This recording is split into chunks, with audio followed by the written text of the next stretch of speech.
Hey, everybody, welcome to another episode of the SaaS Founder Show. It's Tony Zayas here, joined by Andy Halko. Andy, you've been internet challenged the last couple of days, so how are you coming through today? I don't know. I think it makes you realize when you don't have good internet how hard it is to survive anymore. Yeah, for sure. So we will bear with today. I'm sorry, what was that? What's going on with our show today? Yeah, very good. So today we have, I think this is our international founder joining our show, and this is Paulina Walkowiak. She's the co-founder and CEO of Kux.io. It's the first ever UX automation tool, so I can't wait to hear all about it. So with that, Paulina, how are you doing? I'm fine, thank you. Thanks for having me. Absolutely. Well, welcome, and thank you for taking the time to join the show here. We're excited. And so we see, you and I talked a little bit before we got started, but we could see your background. You're in the middle of nature, which is awesome. So tell us, where are you coming from? So, originally I'm from Poland, and right now I just moved back in here because I spent last 6 years in Berlin. But because of the pandemic and because of this opportunity that we can have a little cabin in the woods, in the middle of the woods, we decided to move in here and spend a few months. So I'm really excited about it, and as you can see, it's really calming in here. Yeah, for sure. No, it's beautiful, beautiful setting. We'll talk a bit about that, and sometimes nature is a good place to be in and be connected to kind of help you think and clear your mind and all, re-energize. So we can talk about that in a bit. But just to get started, and it looks like Andy fell off. He might be trying to jump back in. We were joking that you have better internet there in the middle of the forest as opposed to in the center of Berlin, which is crazy, right? But go ahead and tell us about the business and kind of how it all got started. Yeah. So the funny thing is that it started when I got pregnant. Wow.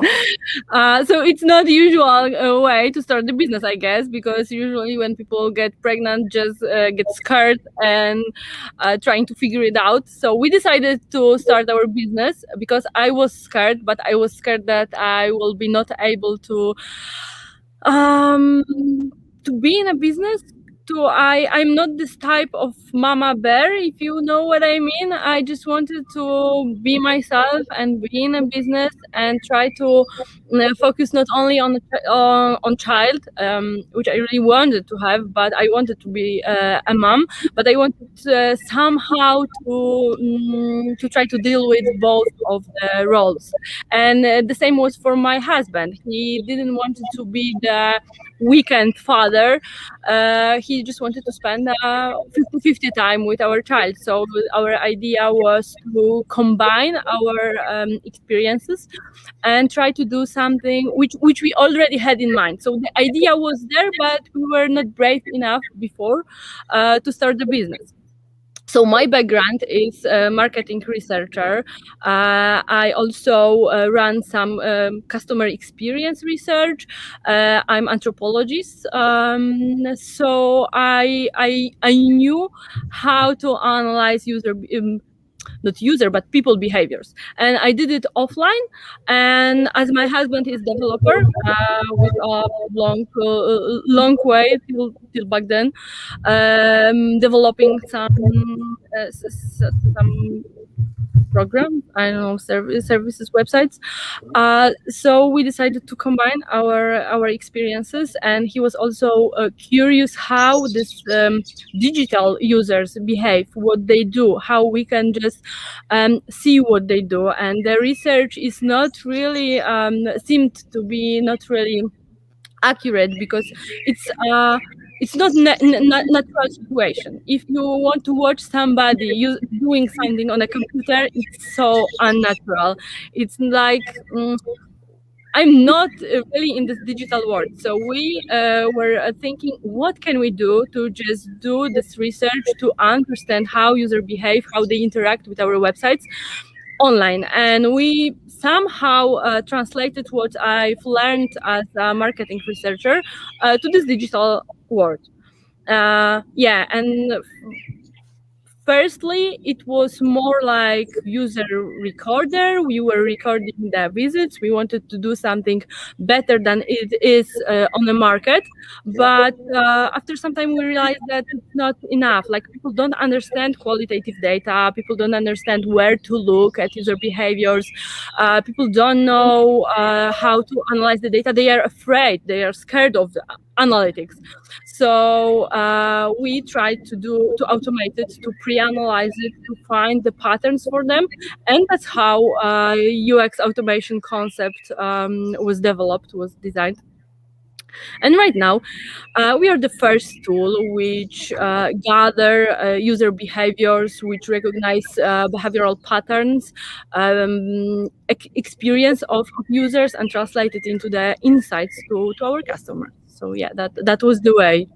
That's very cool. So did the idea for the business come from the fact that you were a researcher and you sensed that, you know, people don't really understand, like there's a need, right? There's a gap. There's analytics that exist and every business and marketer has access to them, but people don't really know how to make them actionable. Is that where it came from, or was it, you know? Yeah, so my husband as developer were like this person who closed tasks, and he never knew exactly what the end user are doing, how they behave, how they interact with the things he developed. So he was really curious what we can do to just figure it out, to understand that better. And we talked a lot about my experience from offline research, and was thinking, what can we do to just translate it into the internet world.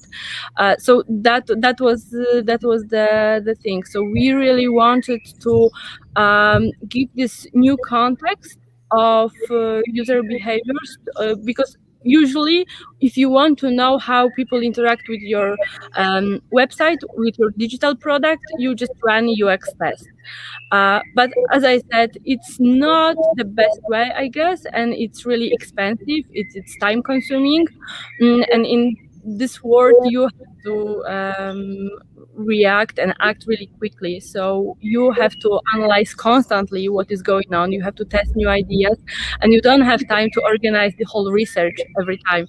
So you really need a place when you can not only analyze the metrics, because we already have Google Analytics and we know a lot about users, but there is still one question after going through all the numbers and all the metrics you can find. There will be always the last question: why is it like this? Why people drop off? Why the conversion it's not not on this level we really wish it to be? And with this combination of analyzing the pattern, the behavioral patterns and numbers and metrics, you have this really quick and effective path to understand not only that something is going wrong with your digital product, but also what exactly is going wrong. What is the problem of your target audience? What is the specific needs of your user? Where are the bottlenecks? And you can just eliminate that, not trying, testing, and having 50-50 chance to succeed. Super interesting.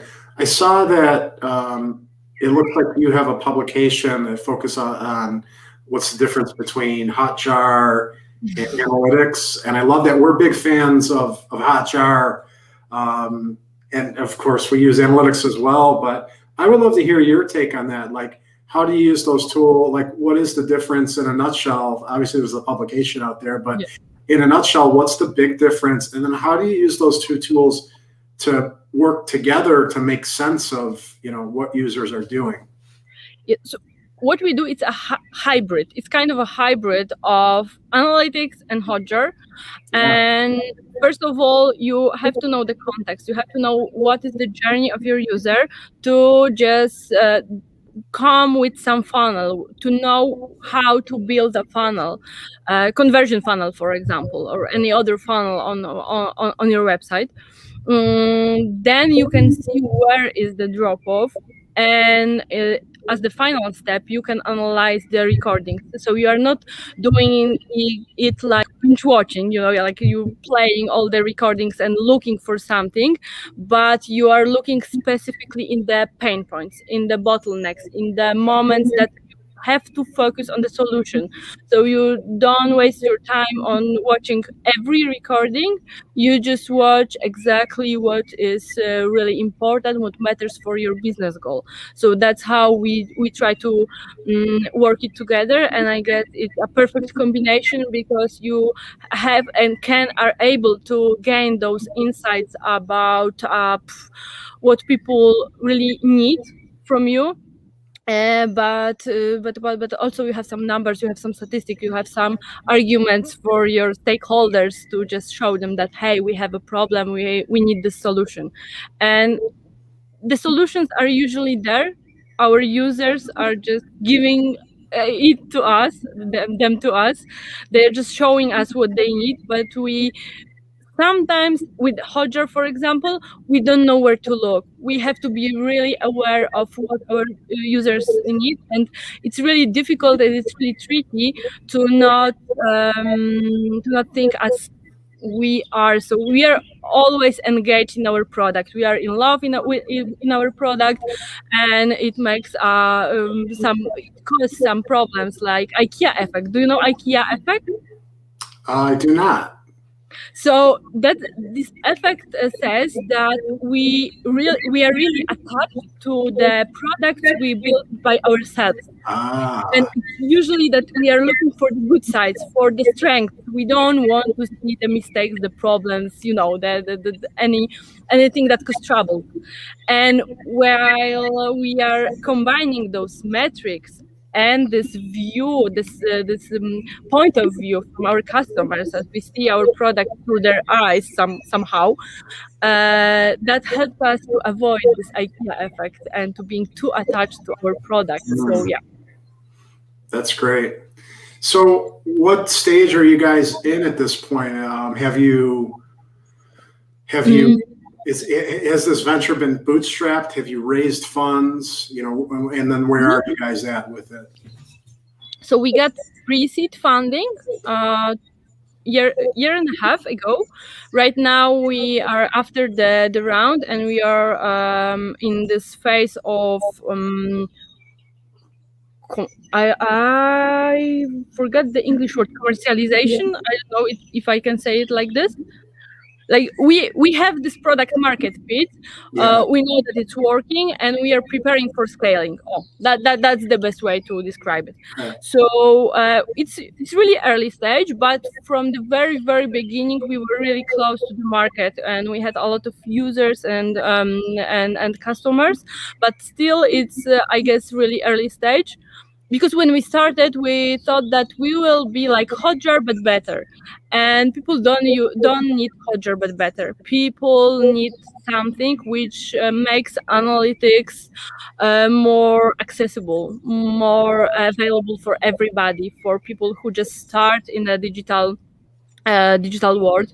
And as you probably know, there is like the digitalization because of the pandemic. It's going so fast, so a lot of people need this knowledge, don't have this knowledge, just start. So we are trying to pre-analyze it for them, to educate them how to use those data, and to make this clear that if you are just, small or mid business, you don't need big data, because you will not have enough data to analyze big data. You have to focus on small data, and you will be pretty successful if you will have just analytical strategy. So that's what we try to do for our customers. I love that, because you hear so much about big data, and people feel that is the path you have to follow. But if you're a smaller business, you may never reach that point. And so how do you make sense of like you said, the small data. So that's really cool. I would be curious, how did you, your first customers, how did you bring them on, or users, I should say, even just to test it out? And would love to hear that. And then the second part of that is, how do you get their feedback? Mm-hmm. So we started like 3 months after we started developing the product, so really early, and it was really important for us to be on the market, to be tested on this in this real organization. So we started with some software houses and some research agencies, because we thought that it's our target audience. It wasn't. But they were really engaged. They really wanted to give us a feedback, because it was something really new. It were Polish companies, so they were really proud that product like this it's on Polish market and started to be developed on Polish market. So it was easy to get their feedback, but I guess that the main problem was that we didn't realize that they don't understand what we do really. So they had this idea that it can help in, for example, marketing research, that it can support some gathering some insights for the clients, but the market wasn't ready for that. There was some knowledge gap, I guess, that people usually think that with this kind of product as let's say session recorder, you can just do some product updates or product improvements, and it's not true. It's more complex, and it has this analytical value if it's done properly. So that's what we try to change. So with the software houses, we quickly realized that they don't want the good user experience on their website. They just want clients to come back, and there was no such need. Like 3 years ago when we started, software houses were just running for the new clients and going like this. The user experience was like, yeah, someday we will take care of that. And right now, when the pandemic started last year, it's completely different. They completely changed their mind. More and more companies need the additional value for their clients. Marketing agencies, software houses. I'm running a lot of workshops with big software houses that are in lack of this kind of knowledge, like how to analyze, how to get these insights, how to get the quick wins, how to work with this kind of data, because there's big data or Google Analytics, nothing in between. Sometimes Hotjar, if you want to know how to change the product, how to change the color of the buttons, or I don't know, stuff like this. But there is a really big space for the optimization of your marketing communicates, of your marketing messages, of the sales messages, of a lot of different things that finally make the conversion working or not. So that's where we are, and how we shifted, because we thought that it will be great idea to work with these agencies firstly, but then they didn't know how to use it, so we switched to the e-commerces, mostly to the product owners in e-commerces, and it worked. And right now I can see that the agencies and software houses are coming back, and they just need to fill this gap. Yeah. So it's you and your husband. Are you the two co-founders? Yes, we are two co-founders, and we have a team. And he's a developer, and you have the background in market research. So I'm just curious, because it seems like you're both both of that is pretty deep technical, analytical backgrounds. Did you have a challenge with the two of your approach being a little overly complex, perhaps? And it sounds like some of what you learned is learning, people want outcomes. They may not want to know all the crazy details that you two could figure out. Is that something that you guys had to, work through? And I guess I will ask, so my question will be, how has your approach changed as a founder, as you've, went from being a researcher, having an idea, and then launching this product, and now what you've learned from users? Do you look at things a little bit differently when you take it to market? I'm glad you asked, because it was the biggest challenge, I guess. We were really strict about the product. We wanted the methodology to be just perfect. And what was our biggest struggle was this business side, to make it work, and to find this product market fit, to be open for the really valuable feedback. So don't take it as okay, it's our mistake, but to turn it into this value for our customers, the feedback we got from them. So it was a big challenge, and it changed like 180 degrees, I guess, right now, because now I know that in the end it's a business, and it's good to be passionate about what you do. And it's my really it's my biggest strength, I guess, that I can talk about what I do, that I love it, that I can just convince almost everybody that it's really worth to try at least. But right now I know that it doesn't make me pay for my apartment. So I really have to focus on the business side. And sometimes the easiest, not even sometimes, usually almost always, the easiest, the best way, and people need easy solutions, solutions which are that there is a really easy way to go to the product. People are scared of analytics, so we have to do it in some sexy way. So we are trying to just figure it out how to make it easy as possible, and how to make it sexy as possible, and how to just make this analytics more approachable for even marketing people, because marketing people always want something creative and not analytics if there is some topic to discuss.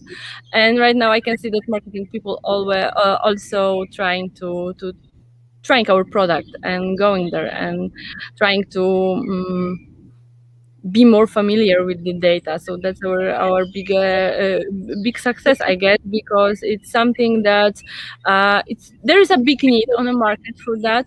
There's a lot of data, there is more and more data, but nobody really is telling us how to use it, how to make it together, like how to get the really full insights from all the data we can gather.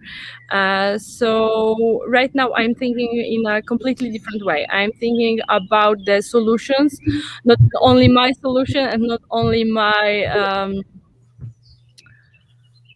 my background, but also on that what will be the next steps, what will be the vision, how we will go through to the point we really want to go. So yeah, so that's really different. That's great. So you've raised some funds. I would be curious what your experience was like with that process. Oh, it was really challenging, because again, I was pregnant for the second time. So you can imagine, pregnant lady trying to get some funding. I was uncomfortable. It's not a good word, I guess. I was really afraid that people will not trust me. I'm not professional. How the pregnant lady can get the funding? But really, luckily for me, I had no bad experiences. So that was not a case. Only case was how much time do we have before we sign the papers? Yeah. I was 3 weeks after my baby was born. I was back in work, but it was good. I was with her. I was signing the papers with 2 months old baby with me in a notar. So it was really challenging, but they trusted in us. As you know, pre-seed investment is trusting in people, not in business. So they trusted in us, and we are trying to deliver. We use the money for R&D mostly. That was this big focus on this automation thing, to just make it happen, to develop the algorithm that will recognize those patterns. And that was really good spending money, I guess. Right now we are able to just live on our own, like the company is able to do that. So I guess it's really good idea. Right now, slowly we are looking for a next round, because we just want to speed it up. We know what our strengths are, what is our target group, so we are ready to invest much more money into just make it happen and get the real traction.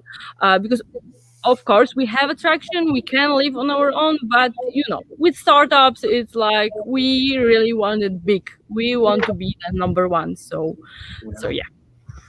That's great. What would you share with anybody who's watching this, that's about to go into the process of raising funds and they might be pitching? What would be the biggest lesson that you learned going through the process and successfully securing?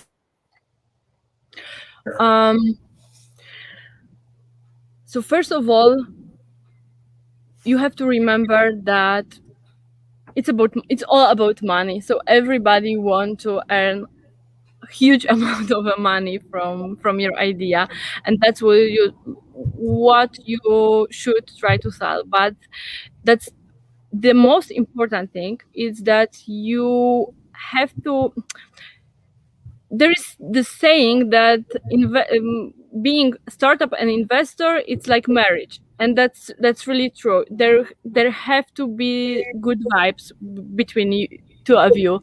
You have to feel this them as people. I really use my intuition when it comes to that, and I really use this.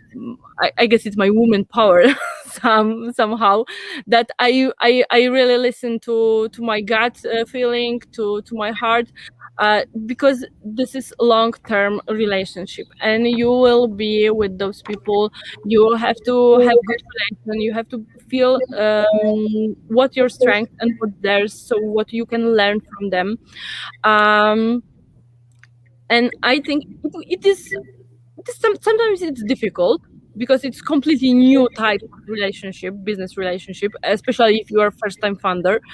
But if you know that they're right people for you, it's the right moment for you, and you really can take the responsibility for your decision, that you give the part of your company, your child, somehow to other people, that you have to be sure that there are good people for you. There are people who matching you. And I guess for me that was really, really the most important thing, because for the smart money, it will come time. The next step, the next rounds, that can be the really smart money, more experienced people. The first rounds, it's more about trust. It's more about this first experience. So yeah, you can really listen to your heart. I hope it's not too romantic, but that's the way you work with me.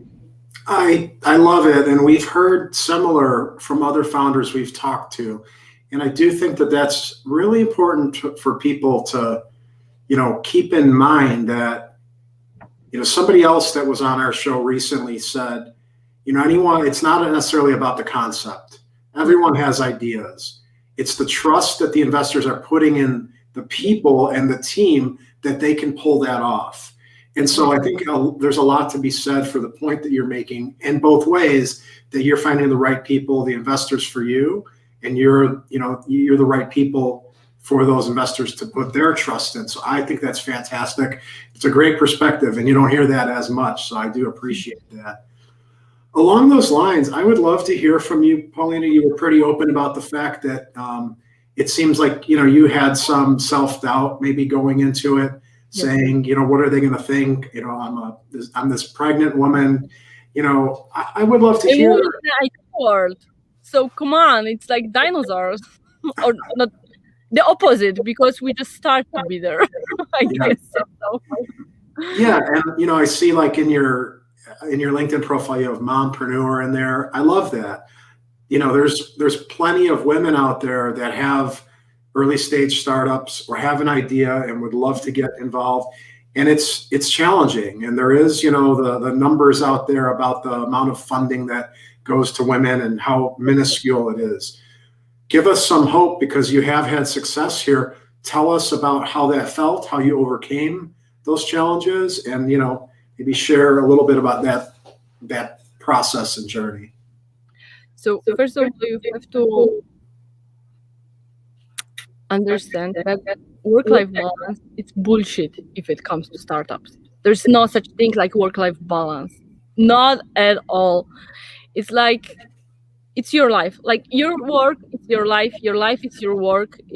This is the more like harmony thing, not the That's what we always say. not the balance. If you will try to keep the balance, you will go down, because it's not working. There's no possibility. There are some days that your child needs you really bad. There are some situations in your company that you have to be 24 hours with your clear mind and just focus on the work. So you have to balance it, but not this way, like get this line and there is work, there is balance, two separate things. No, it's together. It's completely together. It's not for everybody, but it gives you one thing I am happy about the most. So it's freedom. It's complete freedom. Like you can have everything at the same time, like being mother, being a businesswoman, just developing yourself and working on yourself. It's really cool idea, and it's not men's word. We need a lot of women in IT, because mixing those two perspectives, like women and men, it's like perfect combo, I guess. In our company, it's usually 50-50. Right now it's like 75% of women, even, and it works really good because we have those two perspectives. We really discuss things from those different perspectives, and it makes it I don't know how to say, but I guess it's like to the fullest, like you can use this potential to the fullest. That's great. I want to hear more about your team in a moment, but before we dive into that, I would love to hear a bit about the dynamic in your marriage. Like you said, and it's funny that you mentioned that work-life balance is bullshit, and that it's harmony, and that's actually how we phrase the question when we usually ask about it, is that exact phrase. So work-life harmony. So we've had a few founders that have been on, that have been husband, wife, and would love to hear, how do you make that harmony there within the marriage and the family and all of that? So right now we are 16 years together. So that's the moment where we know each other pretty good, I will say. Yeah. And I think that it will not work if we will be not together in it. So that was the rule. It's like you invested so much in a company and also in a family that if we will not understand each other, like if we will not play to the as a team, it will be really, really difficult, and I guess we will be fighting then. In here, it's good. It's a bit challenging because sometimes you can see that your husband is really tired. You can see that somebody you love has too much on his shoulders. But in the end, I will not change it. Like I guess it's a bit challenging, especially when we are tired and we are trying to shift. Like, okay, now you are tired, so I will take more responsibility, and we try to change. And it's the same at home and with children. So we have to just figure out who is in bigger need to rest, for example. Sometimes we also try to rest together because it's really important. But I am this person who think parents first, and in our family, in our home, it's firstly our needs and then our children. They are our not our another project, but they live with us together. We are in this together, but still, it's like in an airplane. First get the oxygen for you, and then for the child, and that's what keeps us alive, I guess. That's great. So I would love to hear about, the team, what the team looks like, some of the roles, and So we are a really small team. Right now, it's only 4 or 5 people. Usually, it used to be up to 10, but after this R&D phase, we just cut some stuff because it wasn't so important. So we focused on marketing and sales, and that's the roles which are in our team. It's us and sales and marketing. So that's what we focus about right now. We also have some people who help us, but it's like from time to time when we really need to push something, to fix something, to use it. It's for people of the core team, and we really focus on finding the people who can really build a core of a business. So right now for us, it wasn't a challenge to find somebody who will help us, but somebody who will build the core. Maybe they are not the founders because they joined us a bit later, but they are pretending to be co-founders. We are trying to build a really really strong core team, and after this R&D process, we decided to cut it because we wanted to be sure that there is a product market fit, that there is that we really understand the need on the market, and then hire another people. So right now we start to feel that it's not enough, that we need more people, that we need more people who will support us, especially in this development part of work. But for some time we just take a step back on the beginning of this year, and it wasn't easy, but it was really good decision, I guess. It was perfect because we learned a lot, and we have this we are sure that people who are here are really really good core. Yeah, that's interesting. So you're really looking at these people to help build the foundation of your business. With that being said, I would love to get your take on culture. What is the company culture that you're looking to build? And how do you find the right people that fit that culture? No.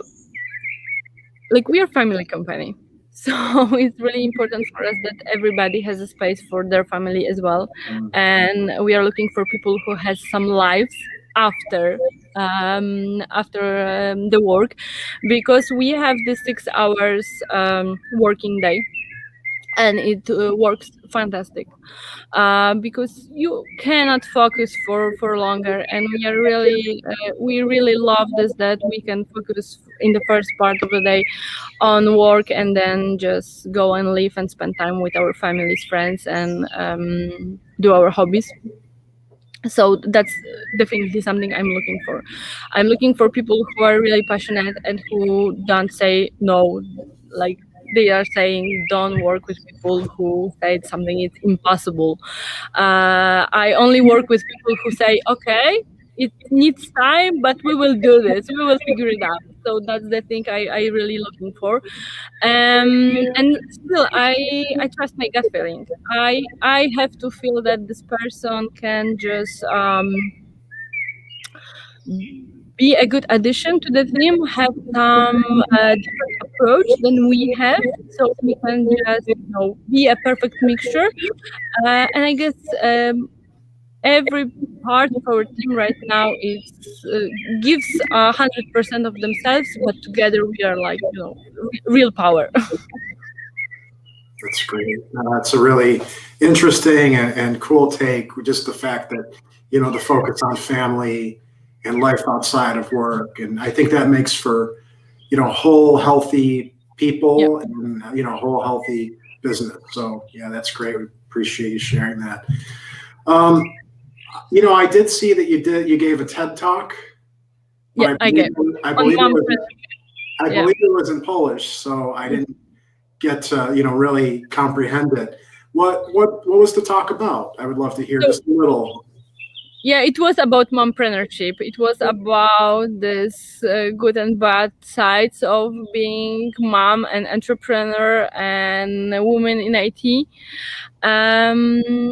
So it was some hints, my thoughts about how about this work-life balance as a bullshit about those things that you can really like. I wanted to ensure other women that there is a space for them in IT, that if they consider to start their own company, that's good, and it's not like the child is some kind, like, you will struggle when you are a mom. You will, of course, but you will struggle definitely the same when you are not a mom, not a parent. So yeah, I was talking about my experiences, about how it was week before the TED talk. Both of my childs started teething. Oh my God. So you can imagine I was just going with them on my hands, burying them, trying to somehow calm them. And I was thinking, like, what I'm doing, why I wanted to do this TED Talk, why I wanted to be this mompreneur. And then the story started to come to me, like, okay, I'm at this point, it's my decision, it's the really big value that every day I can eat breakfast with my family. I was able to spend the first year of life of my children with them. I didn't miss anything.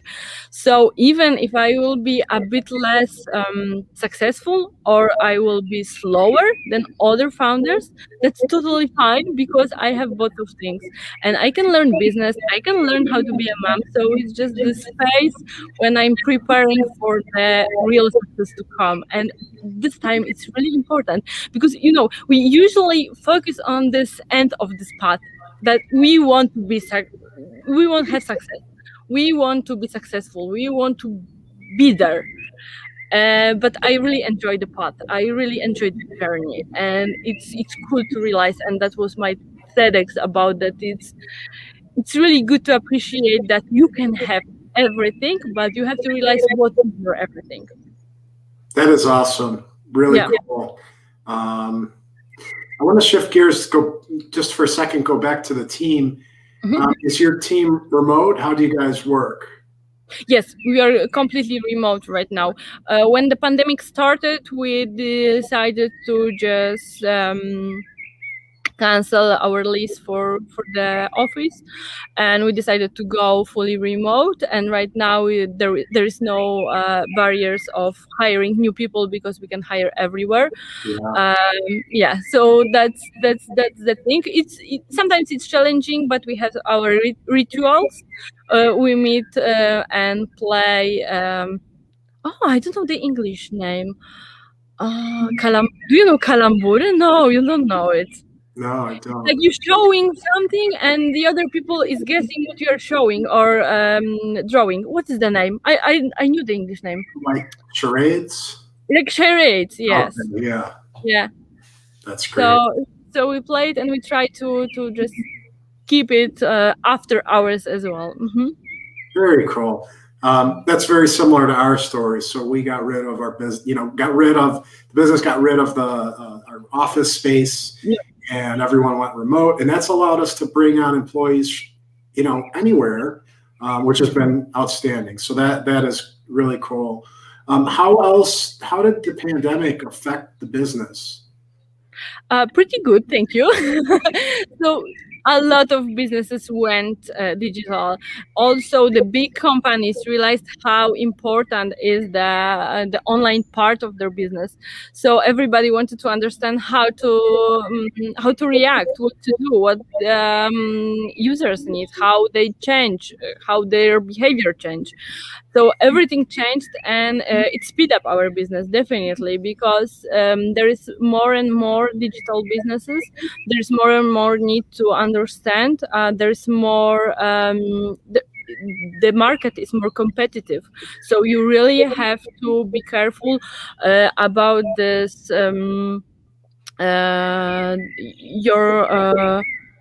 your strengths, how to build the company that will address people's needs, your exact target group needs, and to build the real market advantage. You really need to focus on your users. So people started to see that, and they started to look for something that will fill their gap, and will do it quickly, so they will not have to have a lot of tools and learn a lot in a really short time. So we try to help them. Yeah. And they are trying to they have this need. So this need was even much bigger since the pandemic started. Wow, that's great to hear. Yeah. And it's interesting, you hear, it's one way or the other. Companies were devastated by the pandemic or created a lot of new opportunities. So it's exciting to talk to, businesses that found new opportunity, helping people in a new space. That's really cool. When the pandemic started, my investor were talking to me and were asking me how we will deal with it. And I was really relaxed. I was like, come on, people will need us. And he was like, how you can be so calm? How you can be so sure? And I said, you will see. I am sure. And he was like, she's crazy. I think he thought that. But yeah, it turned out that it's good. So, maybe I'm crazy, but it's good thing. Yeah, crazy but good. Yeah. So Paulina, tell us, what are the goals, for the upcoming, let's say 12 months with the business? What are you guys looking to do? Maybe even from an outcome standpoint, but also what does the product roadmap look like? What are you guys planning for the next year? Oh, so it will be really busy next 12 months, because we want to get another round to just really scale the business and to invest a lot in marketing globally, I guess. So that's the first thing. The second thing is that we really want to explore which markets to focus first. We have some ideas. We work with a lot of markets right now, but it's like it's not explored enough. So we will do that.